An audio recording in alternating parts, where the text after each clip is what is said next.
Tungod sa kainit, bisag unsa na lang among nahuna-hunaan ni Conchita.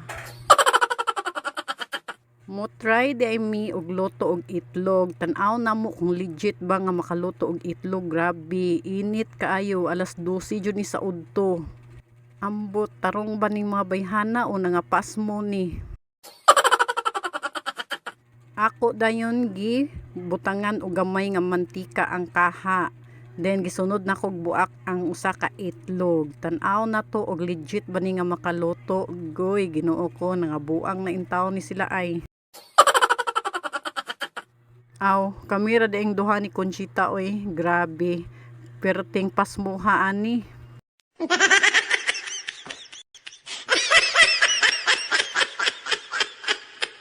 Dili jud tinuod nga makaluto og itlog. Kami yung duha ni Conchita ang naluto sa kainit. Palpak jud among experiments kakatong nakasuway comment.